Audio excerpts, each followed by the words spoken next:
Welcome, dearly beloved anointed ones. Every plot has a mastermind until the mastermind realizes they were never in charge. That's exactly what just happened here.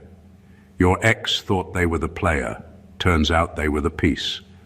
Somewhere between ego and manipulation, they got recruited into a twisted plan designed to break you, expose you, or make you fold. But life just flipped the script. And now they're the one losing sleep, pacing the floor, replaying every conversation, every coincidence, every strange thing that didn't add up back then. It's funny how karma doesn't knock politely. It kicks the door down holding receipts. For a while, they thought they were the one calling the shots. They laughed, they bragged, they joined the smear campaign thinking it was all fun and games, until the truth surfaced like a shark fin in still water. And now they realized they were used as bait in someone else's hunt. Psychologists say guilt and betrayal activate the same pain centers in the brain as physical injury. So right now, your ex's conscience is limping, their pride's in a wheelchair. They finally see that what they called teamwork was really entrapment. And you, the one they thought was the victim, ended up being the revelation. Because when a chosen one walks away, the illusion collapses, and suddenly everyone sees who was truly pulling the strings. So sit back, because this story isn't just about revenge or regret. It's about revelation. And trust me, when the truth finally hit your ex, it hit like divine lightning with a side of poetic humor. Number one, they thought they were in control, but they were just the bait. That's the part that stings the most. Realizing they weren't the one holding the power, they were being used by it. Your ex believed they were the mastermind behind the drama, the one making the moves, pulling the strings, calling the shots. But the truth is, they were being manipulated by forces and people who knew exactly which buttons to press. Their pride, their ego, their desire to win against you. That's what made them the perfect pawn in a game they never understood. They thought they were punishing you, but they were really performing for an audience they didn't even see. Someone or something saw their weaknesses long before you did. The jealousy, the insecurity, the need for validation. Those weren't just emotional flaws, they were openings. And through those openings, the enemy walked right in. Suddenly, your ex was saying things, doing things, and believing things that weren't entirely their own thoughts. They were being fed a script, and they played it with conviction. They didn't realize how much spiritual warfare hides inside ordinary relationships. How a person can become a vessel for energy that wants to destroy light, peace, and divine order. When they tried to hurt you, they thought it was just emotional revenge. But what they were really doing was channeling an energy that wanted to see your faith broken, your focus scattered, your confidence shattered. That's why everything they did seemed so personal, because it was never just about you. It was about silencing what you carried. Now that the truth has surfaced, it's hitting them in waves. They see the manipulation for what it was. They're starting to connect the dots, the sudden influence from certain people, the strange timing of events, the way they were encouraged to act out against you like it was some kind of mission. They're realizing they were used as a vessel to attack someone who was actually sent to help them heal. That's a brutal awakening, and now they're left with the fallout. No validation, no allies, just the echo of their own actions. Because once the puppet realizes the strings were real, it's too late. The show's already over, and the audience has moved on. Number two, they helped build the trap and then fell right into it. It's wild how people think they can plot against someone who's divinely protected and still come out clean. Your ex teamed up with the wrong crowd, people who hated you, envied you, or just couldn't stand your light. They thought they were aligning with power, with influence, with people who understood them better than you ever did. But what they were really doing was digging a pit they'd eventually tumble into head first. And now they're sitting in the very chaos they once tried to create for you. At first, it all looked like control. They were confident, smug, convinced they had figured you out. They whispered, exaggerated, lied, and plotted, all to make sure you were the one exposed, humiliated, or dismissed. But the universe doesn't work that way. The same energy you throw out always circles back, and this time it came back swinging hard. Every little trick they used against you started to backfire one by one. The people they teamed up with turned on them. The fake allies who encouraged their betrayal started gossiping about them too. The trap became a revolving door of embarrassment. What they didn't understand is that spiritual integrity always protects itself. You didn't have to lift a finger. You didn't have to clap back or seek revenge. The energy did the job for you. Because when someone attacks what's pure, they automatically trigger their own undoing. They thought they were exposing your flaws, but all they really did was reveal their own darkness. Every secret move, every lie, every attempt to make you look small became a spotlight on who they truly were. Now they're sitting in silence, realizing how easily they were manipulated. They see how those same people who hyped them up when they were against you have now vanished. Nobody's backing them up. Nobody's defending them. The same voices that once cheered for their betrayal are now laughing at their downfall. That's the part that hurts the most, the betrayal within the betrayal. They helped build the trap, thinking they were building power. But now that the mask has fallen off, they finally see it for what it was, a setup disguised as a plan. And the only person left in the ruins is the one who thought they'd never fall. Number 3, their fury isn't remorse, it's realization. They're not angry because they miss you. They're angry because they finally see the full picture, and it's eating them alive. For so long, they believed they were in control of the story. They thought you were the naive one, the emotional one, the one who would never recover.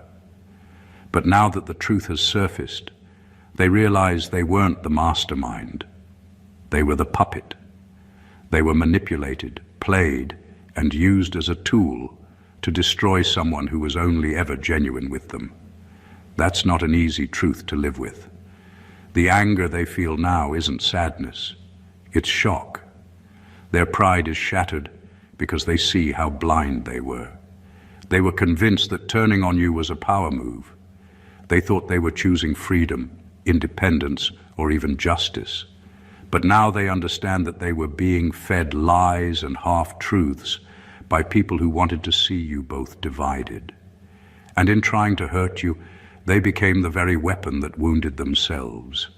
That's a hard mirror to face, knowing the biggest enemy in the story wasn't you.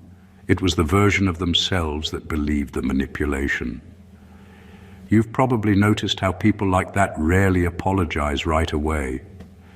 It's not because they don't know they were wrong. It's because their ego can't handle the humiliation. They don't know how to deal with the fact that you, the person they tried to break, ended up being the only one who saw everything clearly from the start. That truth burns. It keeps them up at night. It makes them defensive, angry, and desperate to rewrite history so they don't have to face the fact that they were a pawn. Their rage is the mask covering their shame. Deep down, they know they played themselves. They realize that the love, patience, and loyalty you gave them was real, and that they traded it for illusions and approval that meant nothing. They're mad because the story didn't end the way they imagined. You healed. You rose. You turned pain into purpose.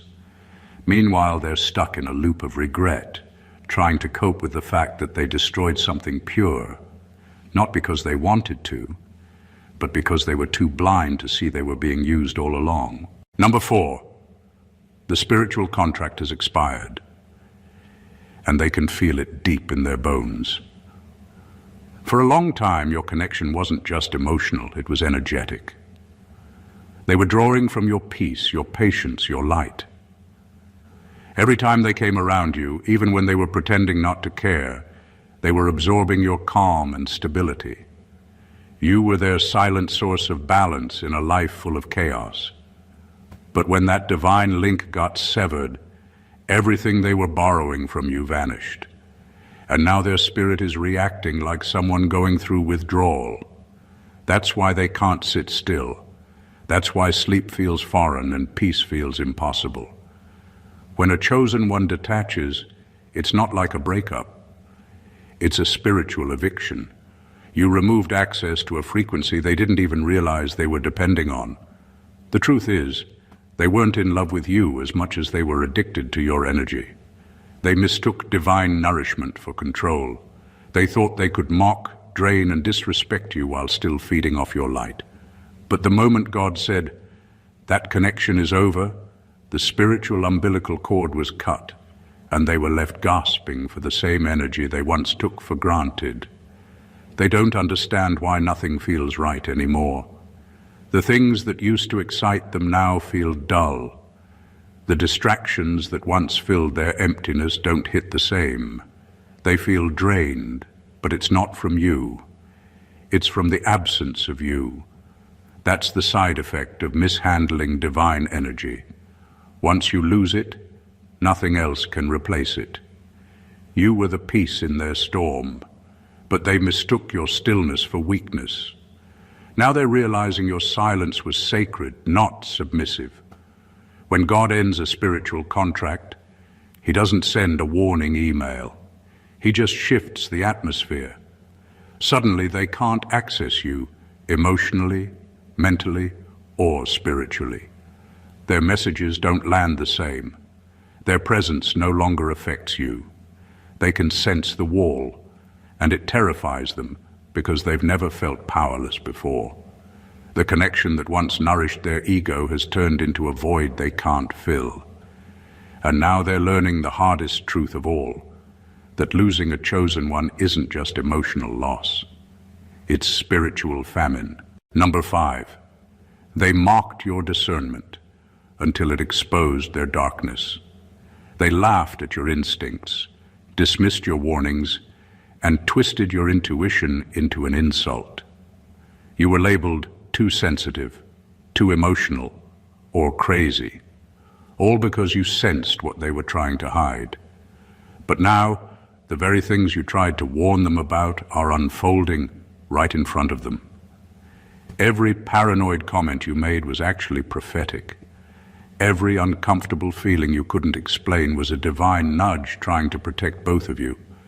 And while they laughed, you were quietly reading spiritual signals their logic could never comprehend. People who live in deception hate discernment because it exposes what they've built their lives on. They prefer illusion because truth threatens their control. When you began calling out the inconsistencies, the manipulation, or the hidden agendas, it wasn't that you were wrong, it was that you were right too soon. And being right too soon is the most dangerous position in a room full of liars. You were tuned into frequencies they refused to acknowledge, and that made you their threat. They weren't mocking you to insult you. They were mocking you to silence what they didn't want to face. Now that everything's coming to light, they're realizing you weren't reacting, you were receiving. That feeling they thought was emotional instability was divine sensitivity. Your spirit was warning you of energies that their flesh was entertaining. And because they couldn't interpret what you could feel, they chose to make you the problem. It's always easier to ridicule what you don't understand than to admit you're being exposed. The irony is that your discernment was their last lifeline. If they had listened, they would have avoided the disaster they're now drowning in. But arrogance blinds, and mockery always precedes downfall. Now they're standing in the very truth they once laughed at, realizing that your intuition wasn't madness, it was mercy. What they mocked was the same gift that could have saved them. And that's the most painful part. They didn't reject your emotions, They rejected divine guidance delivered through you. You weren't being dramatic. You were being obedient to what your spirit saw. And now, their laughter has turned into silence, because the crazy one turned out to be right all along. Number 6, they didn't just lose you, they lost spiritual protection. While they were busy thinking they had the upper hand, they had no idea that being in your life came with divine insurance. You weren't just love, you were covering. You were the silent shield that kept certain attacks, betrayals, and disasters from touching them. Every time they mocked you, they didn't realize grace was buffering their life because of your presence. When they left or betrayed you, that covering lifted. And now they're standing in spiritual weather they were never built to handle. It's not coincidence that their peace left when you did. Their plans started collapsing, their relationships started falling apart, and things that used to come easily suddenly began resisting them. They call it bad luck, but what they're really experiencing is exposure. Exposure to the consequences of their own energy without the divine filter you unconsciously provided. When you carry light, the people connected to you are protected by proximity. But when that light withdraws, darkness doesn't waste time filling the space. That's not punishment, that's spiritual physics. They never knew how much they were spared because of you. The arguments that never escalated, the losses that somehow turned into lessons, the opportunities that showed up just in time. That wasn't luck. That was grace working through your energy. You were the bridge between them and divine order, but they thought they could disrespect the bridge and still cross safely. They underestimated what it means to be connected to a chosen one. Now they're learning that divine connection isn't replaceable. They can try to copy your calm, mimic your habits, even imitate your prayers. But what they can't replicate is the anointing that came with your presence. You were a gatekeeper of peace, and when they closed that gate, chaos walked in. Their sudden string of misfortunes is not random, it's reality without divine favor. They used to think you were dramatic for talking about energy, protection, or alignment. Now they're seeing the proof firsthand. Doors that once opened for them are now sealed. People who used to help them have turned cold, and deep down, they know the truth. They didn't just lose a relationship. They lost access to a covering that was never theirs to begin with. Number 7, the people who used them are now afraid of them. The same crowd that once pulled their strings is suddenly walking on eggshells, praying they stay quiet. They never expected your ex to wake up. They thought they had them completely under control, loyal, blinded, and too proud to ever admit they were manipulated. But awakening changes everything. Once your ex saw how they were played, that blind loyalty turned into silent fury. And the ones who once called the shots can feel that shift in energy, and it terrifies them. Your ex was never supposed to question anything. They were supposed to stay obedient to the script, keep spreading lies, keep playing their part in the downfall of someone divine. But truth has a funny way of breaking through delusion. Now every time they see those same manipulators, their stomach turns. The guilt has transformed into resentment because they realize they were never respected, just used. Those people never cared about them, only about what they could get from them. And now, that realization has created a dangerous kind of silence, the kind that keeps liars awake at night. The manipulators are panicking because they know how much your ex knows. Every secret meeting, every fake story, every fabricated rumor. Your ex was there. They witnessed things that could destroy reputations and expose the whole agenda. Now that their loyalty is cracked, the power dynamic has shifted. The same people who once treated your ex like a weapon now see them as a ticking time bomb. They don't know when guilt will overpower fear or when anger will force them to talk. So they're scrambling to cover their tracks, whispering about damage control while pretending everything's fine. This is what poetic justice looks like in real time.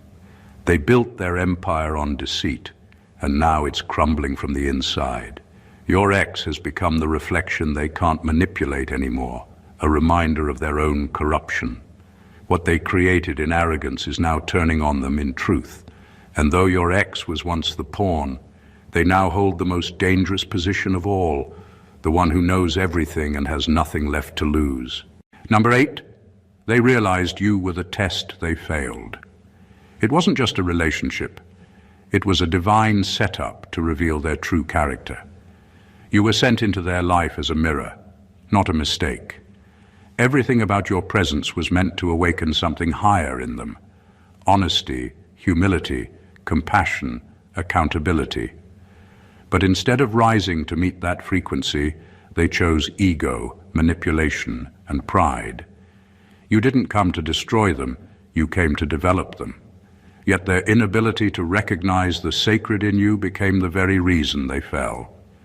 Every chosen one carries an atmosphere of elevation. Being close to you forces people to confront their shadows. You didn't have to preach or lecture. Your energy alone exposed their intentions. It showed them where they were fake, selfish, or spiritually asleep. That's why they felt both drawn to you and triggered by you. Part of them wanted your light. Another part hated the reflection it cast on their darkness. When they failed to handle that duality, they turned against you, not realizing they were only fighting the part of themselves that didn't want to grow. Now life has put them in replay mode. The same kind of betrayals they inflicted on you are now happening to them. The same disrespect they dished out is returning from unexpected places. That's not karma being cruel. That's God teaching through repetition.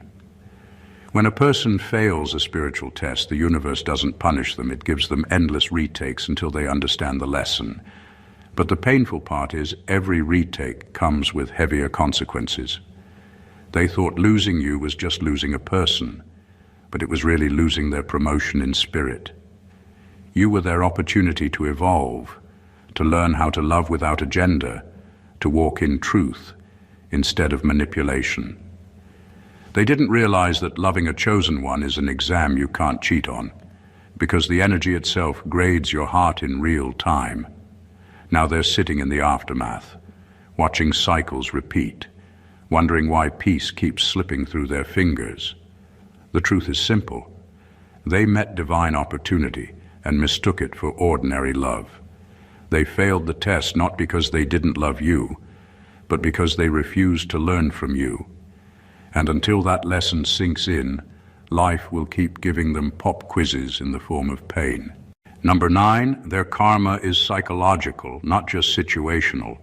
Life hasn't necessarily fallen apart around them. It's collapsing inside them. The real punishment isn't the loss of things. It's the constant replay of their own choices in their mind.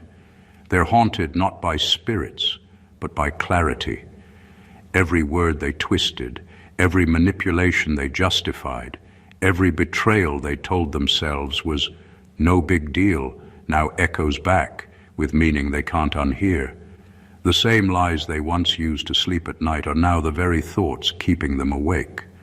When truth finally reveals itself, it doesn't need thunder or chaos. It simply rearranges your peace. Their mind has become the courtroom, and memory is the judge. They're being forced to sit through the reruns of every scene where they had the chance to do right and didn't. And now, what used to make them feel powerful only makes them feel small. That's the invisible justice at work. Not public humiliation, but private awareness. No audience, no applause.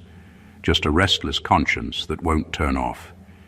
They once assumed karma meant car crashes, job losses, or sudden financial hits. But the deeper truth is, the most precise karma happens internally. It's when the same mind that once justified wrongdoing now turns against itself. It's when the laughter they used to mock you turns into silence because there's nothing left to laugh about. They don't realize it yet, but what they're experiencing is spiritual correction disguised as insomnia, anxiety, and emptiness. The mind becomes the battlefield when the soul finally wakes up. The worst part? There's no escaping it. You can move cities, change numbers, block people, but you can't block yourself. Their thoughts follow them everywhere, whispering what they can't undo. That's why they look fine on the outside, but feel hollow on the inside. Every quiet moment becomes a confrontation. Every victory feels meaningless because their spirit knows it was built on deception. You don't have to wish them harm. Life has already delivered the perfect consequence: self-awareness without peace. They're living inside the echo chamber of their own actions, realizing too late that the mind doesn't forget, and the heart never lies. That's karma in its purest form. No flames, no chaos. Just the unbearable weight of knowing exactly what you did to someone who never deserved it. Number 10. They're furious because you're untouchable now. Everything they did was meant to weaken you, to confuse your mind, to break your spirit, to leave you questioning your worth. But instead of falling apart, you became something stronger than they ever imagined. You faced every emotional storm they sent your way and came out purified, not poisoned. And that's what eats at them. They didn't just fail to destroy you, they accidentally helped shape your transformation.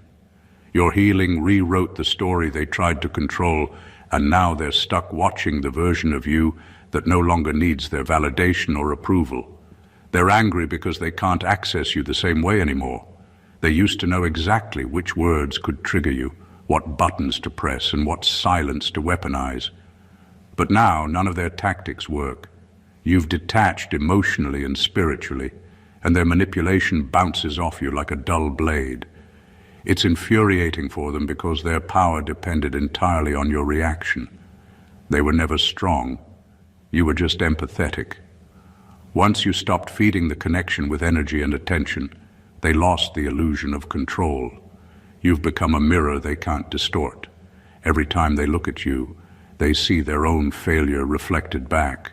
You embody everything they tried to convince you you'd never become: confident, peaceful, stable, and self-assured. You've healed to a level where their existence no longer registers as a threat, and that's the kind of peace they can't sabotage. It drives them mad that they're still talking about you, still obsessing over your moves, while you're somewhere minding your purpose, untouched by their noise. What they don't understand is that you had to walk through your breaking point to become unbreakable. You didn't build your strength out of revenge. You built it out of survival. And now your calmness is their chaos. Your silence is louder than their insults. The same person they once pitied or underestimated has turned into living proof that divine resilience exists. They can't gaslight a mind anchored in truth or manipulate a soul aligned with God. So yes, they're furious, not because you hurt them, but because you healed beyond their reach. You were supposed to be the downfall they bragged about. Instead, you became the testimony they can't stop thinking about. Number 11. They saw how God defended you, and it terrified them. It wasn't lightning or thunder, it was timing. Everything they plotted started unraveling without you lifting a finger. Their lies began contradicting each other. Their alliances fell apart. People they trusted turned distant, while doors started slamming shut in their faces one after another. And the eerie part? It all started the moment they turned against you. That's when they realized you weren't just someone they hurt. You were someone heaven had marked. They tried to destroy your name, but somehow your reputation kept rising. They whispered lies in private, yet truth kept exposing them publicly. They expected to watch you crumble, but instead you elevated, calmly, silently, gracefully. You didn't fight back, you just stayed still. And that stillness wasn't weakness, it was divine strategy. Because when God takes the case, human defense becomes unnecessary. That's what they never understood. Silence doesn't mean surrender. It means heaven is now in session. They're not scared of you. They're scared of what's behind you. They saw evidence that God really does fight for his chosen. Every attempt to curse you backfired into their own chaos. Every scheme that should have succeeded ended in confusion. Their world became unpredictable the moment they tried to predict yours. That's not coincidence, that's consequence. You didn't have to lift a sword because your obedience was the weapon. And now they can't sleep in peace, not because of guilt alone, but because they know something bigger than them intervened. They can't explain why they feel exposed, why everything feels heavy, or why doors that used to open easily now refuse to budge. Deep down, they know it's spiritual, a kind of justice no human hand can manipulate or undo. God didn't just defend you, He made your story a warning. So yes, they're terrified, because they saw proof that destiny has sides and they chose wrong. They underestimated divine protection and learned the hard way that some people aren't meant to be touched. You were never just a target. You were a testimony in progress. And now their fear isn't of losing power. It's realizing they provoked the one who gave it. Number 12. Their apology is coming, but it's too late. They've rehearsed it in their head 100 times, rewritten it in text drafts they'll never send, and hovered over your name more than they'd ever admit. But this isn't love tugging at them. It's guilt. They don't miss you. They miss the version of themselves they used to be when you still believed in them. What they really want is relief from the image burned into their conscience, the one where they were the villain in the story of someone pure. Now that truth has sobered them, they want to come back and make things right. But the energy has shifted. You're not standing where they left you. They still speak your name as if it holds access, but spiritually, the connection has expired. You're not angry anymore. And that's what unsettles them most. They can handle your rage. It meant you still cared. But indifference? That's a level of peace they can't compete with. The apology they're preparing isn't about healing. It's about rewriting history. They want to sanitize the narrative, to make themselves look a little less cruel and you a little more naive, because that's easier to live with. They want to believe they were confused, pressured, or misled, anything but consciously wicked. But the universe doesn't delete receipts just because someone suddenly feels bad. Forgiveness isn't a reset button, it's a release. What they'll never admit is that they thought you'd never recover. They were sure the damage was permanent. But now, watching you rise without resentment, without the need for closure, has become their silent punishment. You healed in a way that exposes their lack of growth. You moved on without theatrics, without revenge, without announcement. And that's what burns them the most. By the time they gather the courage to say, "I'm sorry," it'll sound hollow. Not because you're heartless, but because you've evolved beyond the frequency that conversation exists on.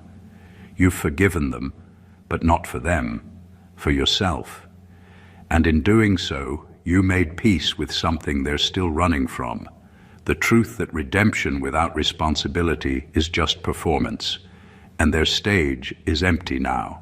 Number 13, their regret is public. Yours is sacred. You did your healing in silence behind closed doors, with no witnesses but God and your own reflection. You faced your pain without applause, rebuilt your spirit without validation, and found peace in solitude.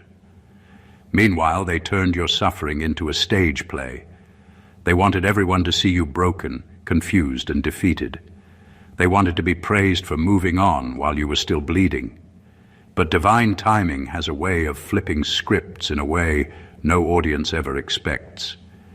Now the same crowd that once believed their lies is watching their downfall unfold in real time. The same people who laughed with them are whispering about them. The same energy they used to publicly shame you is now spotlighting their own chaos. And the irony? You didn't have to lift a finger. Life handled the exposure with poetic precision. That's not karma out for revenge. That's divine symmetry correcting imbalance. Your regret was private because it was holy. It refined you. It stripped you of illusion and taught you the power of quiet transformation. You cried, reflected, evolved, and ascended with grace. You didn't need an audience because your healing was never a performance. It was sacred work between you and God. Every tear became a seed for wisdom. Every scar became proof of endurance. And every silent night built the strength that now makes your peace unshakable. Their regret, on the other hand, is loud because it's desperate. It's not repentance, it's damage control. They're trying to manage perception now that masks are slipping and narratives are collapsing. They used to feed off being admired. Now they're being analyzed. The attention they once craved has turned into exposure. And what's beautiful about divine order is that it doesn't seek revenge. It simply reveals truth. You were hidden to be healed. They were exposed to be humbled. That's the balance. You went inward and came out renewed. They went outward and now have nowhere left to hide. You lost your pain in private. They're losing their facade in public. And in that contrast lies the ultimate justice. Not vengeance, not payback, but perfect holy symmetry. Number 14. They finally understand you were the mirror they couldn't face. You never had to expose them. Your presence did that naturally. Your love was pure, your intentions were clean, and that terrified them. Because when someone has built their identity on ego, manipulation, and masks, genuine energy feels threatening. You didn't judge them, you simply reflected truth. And that reflection revealed everything they tried to bury, their jealousy, insecurity, and unhealed wounds. You became the emotional X-ray they didn't ask for, but couldn't ignore. At first, they mistook that reflection for attack. Every time you held them accountable, they called it criticism. Every time you spoke truth, they called it confrontation. They weren't at war with you. They were at war with what you made them see. You reminded them of the person they could have been if they had chosen healing instead of control. You represented the potential they abandoned, and that made you unbearable to be around. That's why they tried to silence you, shame you, or discredit you, because erasing you felt easier than facing themselves. But now that you're gone, the silence you left behind is deafening. There's no distraction, no scapegoat, no one left to blame. All that's left is the mirror, and it's still reflecting. They finally see that you weren't their enemy. You were their opportunity. You were the one person who loved them past their facade, who saw the soul beneath the dysfunction and still chose to believe they could rise above it.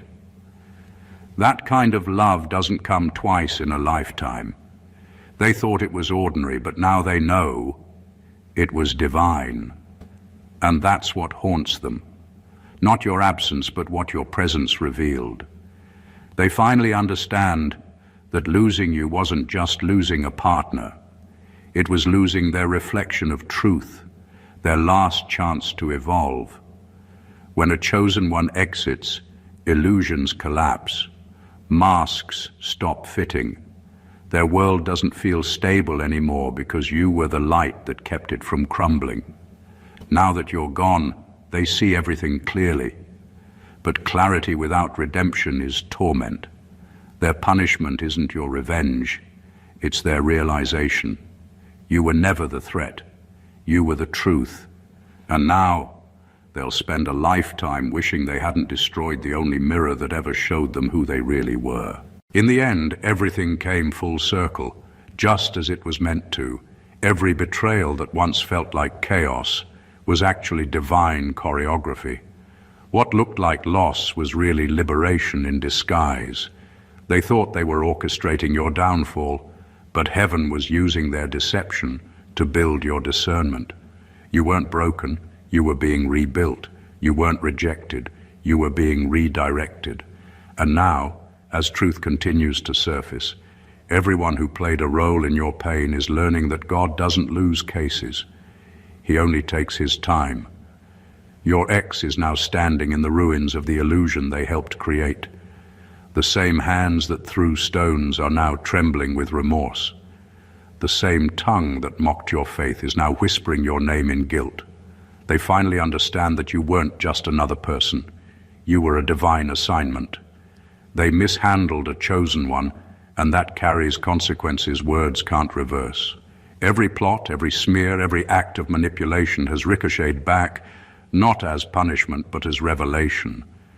They're realizing that what they destroyed was never disposable. It was sacred.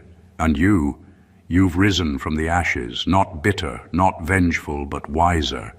Your silence became power, your healing became armor, and your peace became proof that divine justice doesn't always need witnesses.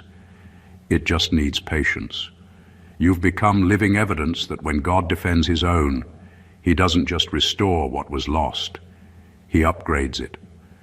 You now carry a peace they can't imitate, a glow they can't access, and a grace that exposes their guilt without you saying a word. So let them wrestle with regret.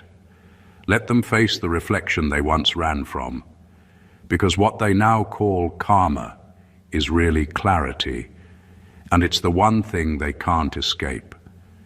You've moved beyond their storyline. You've become the closure they'll never find. If this message spoke to your spirit, make sure you subscribe to the channel, like this video, and share it with someone who needs this reminder. Drop a comment below if you're walking in your peace after the storm, because your story is proof that divine justice isn't delayed. It's perfectly timed. God bless you.